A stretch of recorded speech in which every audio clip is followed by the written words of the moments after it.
15 अगस्त पर अमीर बहन ने की गरीब बहन की दावत। शीतल बेटा, हमारी इज्जत का कुछ तो ख्याल रख। समाज में हमारी क्या इज्जत रह जाएगी? जब कोई इज्जत है ही नहीं तो मैं किस इज्जत का ख्याल रखूं? इज्जत सिर्फ अमीर लोगों की होती है, ना कि हम जैसे गरीब लोगों की। शीतल बेटा, हमने तेरा रिश्ता तय कर दिया है। अगर तू इस रिश्ते से इनकार कर देगी तो लोग क्या कहेंगे? वो तो इसके लिए मैं अपनी जिंदगी बर्बाद नहीं कर सकती। अभी तक तो मैंने जैसे तैसे करके इस गरीबी में अपनी जिंदगी गुजार ली, लेकिन मैं अब अपनी आने वाली जिंदगी इस गरीबी में बर्बाद नहीं कर सकती, समझे आप लोग? शीतल अपना सामान पैक करती और हमेशा हमेशा के लिए घर छोड़कर चली जाती है। हे भगवान, अब हम क्या करेंगे? शीतल की वजह से तो हमारे जहर खाने के दिन भी आ गए हैं। नहीं माँ, ऐसा मत बोलिए। दीदी की गलती मैं नहीं दोहराऊंगी। आपने जहां भी मेरा रिश्ता तय किया है वहां मैं हंसी खुशी शादी कर लूंगी। शीतल चांदनी दोनों गरीब परिवार में जन्मी बहनें थीं, लेकिन जहां चांदनी गरीबी में भी हमेशा हंसी खुशी रही, वहीं शीतल को हमेशा से अमीर बनना था। इसलिए शीतल अपने माँ बाप के किए हुए रिश्ते को ठुकरा कर अमीर लड़के से शादी कर अमीरों वाली जिंदगी जीने लगती है। वहीं चांदनी अपने माँ बाप की इज्जत के लिए उनके हैसियत के मुताबिक गरीब लड़के विकास से शादी कर गरीबी में ही हंसी खुशी रहने लगती है। ऐसे ही समय बीतता है और काफी साल निकल जाते हैं। माँ, आज इस मार्केट में इतनी चहल पहल क्यों है और हर जगह लोग पतंग क्यों बेच रहे हैं? माँ, इस बुद्धू को तो कुछ भी नहीं पता। अरे 15 अगस्त आने वाला है, इसलिए आजकल मार्केट में इतनी चहल पहल है। हर जगह लोग तरह तरह की पतंग बेच रहे हैं। बिल्कुल सही कहा बेटा। 15 अगस्त के दिन ही हमारे देश को आजादी मिली थी, इसलिए हर साल हम ये दिन बड़ी खुशियों से मनाते हैं। चांदनी अपने दोनों बच्चों को 15 अगस्त के बारे में काफी सारी बातें बताने लगती है। वहीं एक मामूली मंडी से अपने बच्चों के साथ सब्जी खरीदती है कि तभी उस मंडी में एक बड़ी सी गाड़ी आकर रुकती है, जिसमें से कोई और नहीं बल्कि चांदनी की बहन शीतल अपने दोनों बच्चों के साथ बड़े घमंड से गाड़ी से उतरती है। अरे चांदनी, तुम इस मंडी से सब्जी लेती हो? हमारे यहाँ तो नींबू और हरी मिर्च भी बड़े बड़े मॉल से आता है। काश तुम भी मेरी तरह अमीर लड़के से शादी करती तो आज तुम्हें यूं इतनी गंदी जगह से सब्जी नहीं खरीदनी पड़ती। मम्मी, हम इस गंदी जगह पर क्या कर रहे हैं? चलिए ना, कितनी बदबू आ रही है यहाँ से। वैसे चांदनी, मैं अपने बच्चों के साथ फैंटेसी पार्क जा रही थी। अगर तुम चाहो तो तुम भी अपने बच्चों के साथ हमारे साथ फैंटेसी पार्क आ सकती हो। नहीं शीतल, इसकी कोई जरूरत नहीं है। वहां पर तुम जैसे अमीर लोगों के बच्चे जा सकते हैं, मुझ जैसे गरीब के नहीं। मैं और मेरे बच्चे नॉर्मल पार्क जाकर ही खुश हैं। मेरे ख्याल से अब तुम्हें जाना चाहिए, कहीं फैंटेसी पार्क बंद ना हो जाए। इतना कहकर गरीब बहन चांदनी अपने दोनों बच्चों को वहां से ले जाती है। चांदनी की बातें सुन शीतल का मुंह बन जाता है। ऐसे ही समय गुजरता है और अब 15 अगस्त के लिए सिर्फ कुछ दिन रह जाते हैं। माँ, इस बार तो मुझे 15 अगस्त पर वो भालू वाली और छोटा भीम वाली पतंग चाहिए। माँ, और मुझे इस बार तिरंगे वाली फ्रॉक चाहिए। मुझे 15 अगस्त पर वही फ्रॉक पहननी है। ठीक है बच्चों। इस बार चांदनी अपने दोनों बच्चों के साथ 15 अगस्त बनाने के लिए बहुत ज्यादा खुश होती है, लेकिन उसकी यह खुशी ज्यादा देर तक नहीं टिकती। क्या हुआ जी? आप कुछ परेशान लग रहे हैं? क्या बताऊं चांदनी, जिस फैक्ट्री में मैं काम करता हूं वो फैक्ट्री 2 दिन में बंद होने वाली है। सोचा था इस बार हम हंसी खुशी 15 अगस्त मनाएंगे, लेकिन लगता है हमारी जिंदगी में कभी कोई खुशी नहीं आ सकती। आप ऐसा क्यों कह रहे हैं? हमारे पास जितना है हम उसमें खुश हैं। आप फिक्र मत करिए, सब कुछ ठीक हो जाएगा। फैक्ट्री बंद होने की वजह से चांदनी के घर में गरीबी के हालात बढ़ने लगते हैं। साथ ही अब पूरा परिवार खाना खाने के लिए भी मोहताज होने लगता है। बच्चों, थोड़ा सा तो खा लो। कल से तुम दोनों ने कुछ भी नहीं खाया है। नहीं माँ, हम नहीं खाएंगे। रोज रोज ये चटनी रोटी नहीं खा सकते। हमें अच्छा खाना ला कर दो। अपने दोनों बच्चों के आगे चांदनी बेबस हो जाती है कि तभी चांदनी की अमीर बहन शीतल हाथों में इनविटेशन कार्ड लिए उसके घर आती है। शीतल, तुम ये क्या कह रही हो? मैं तो तुम्हें इनवाइट करने आई थी। वो क्या है ना, इस बार हम 15 अगस्त पर काफी बड़ी दावत कर रहे हैं। तुम भी अपने दोनों बच्चों और पति के साथ जरूर आना, ठीक है? एक बार फिर शीतल अपनी अमीरी का घमंड दिखाते हुए अपनी गरीब बहन को इनविटेशन कार्ड देकर चली जाती है, जिसे देख उसके दोनों बच्चे कहते हैं,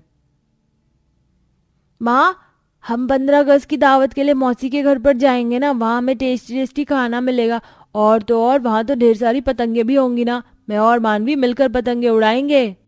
मैं जानती हूँ शीतल, तुमने मेरे परिवार को क्यों 15 अगस्त की दावत के लिए बुलाया है, ताकि तुम एक बार फिर अपनी अमीरी का हम पर धौंप जमा सको। मेरा तो बिल्कुल मन नहीं, लेकिन अपने बच्चों के खातिर मजबूर होकर मुझे आना होगा।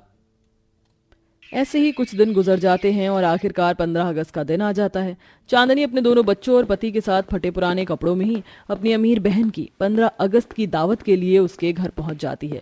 शीतल 15 अगस्त की दावत अपने घर की बड़ी सी छत पर रखती है, जहां पर ढेर सारी खाने पीने की चीज, पतंगे, खेल खिलौने और बड़े बड़े स्पीकर्स में देशभक्ति के गाने चल रहे होते हैं।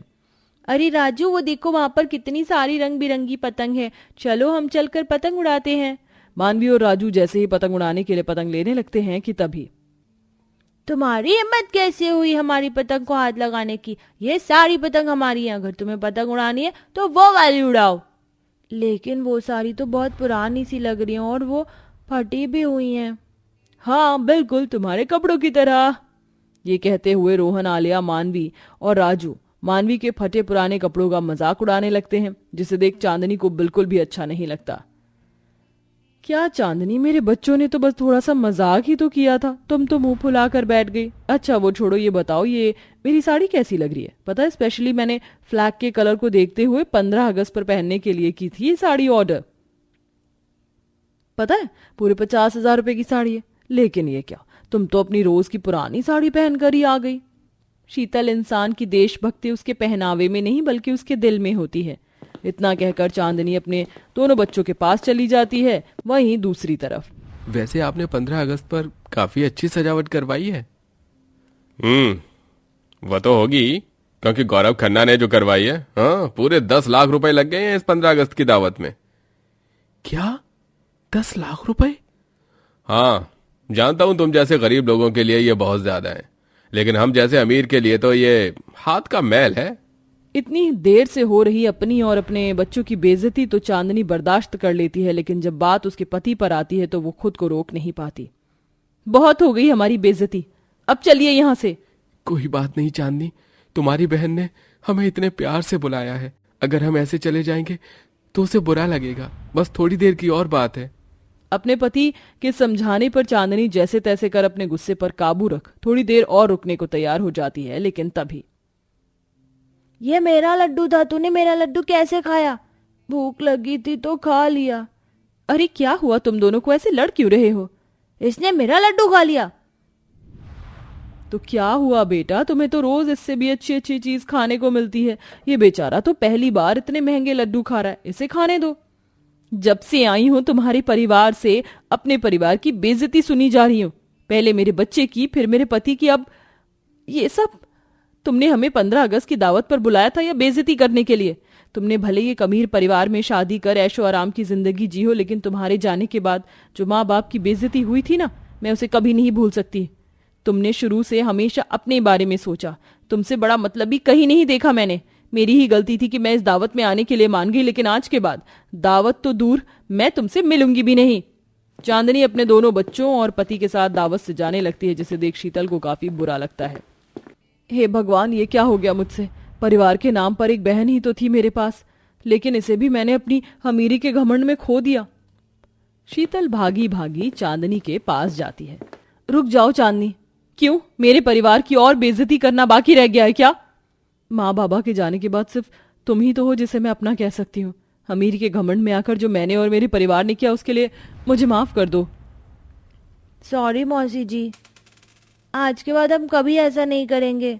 चांदनी अब माफ भी कर दो, आज के दिन क्या अपनों से रूठना। बहन की बात सुन और पति के कहने पर चांदनी शीतल को माफ कर देती है, जिसके बाद अब शीतल बिल्कुल अपने बच्चों की तरह ही चांदनी के बच्चों के लिए भी नए कपड़े लाती है और अब दोनों अमीर और गरीब बहनों के बच्चे साथ में पतंग उड़ाते हैं, जिन्हें देख याद है चांदनी, हम भी कैसे हर साल 15 अगस्त पर यूं ही उड़ाउड़ी करते थे और साथ में माँ के हाथ के बूंदी के लड्डू भी खाते थे। उन लड्डू के बिना तो हमारा 15 अगस्त अधूरा ही रह जाता था। दोनों अमीर गरीब बहनें सारी चीज भूलकर अब साथ में छत पर पतंगे उड़ाती हैं और एक दूसरे के हाथ से बूंदी का लड्डू भी खाती हैं, और ऐसे ही खुशी खुशी दोनों परिवार 15 अगस्त बनाते हैं।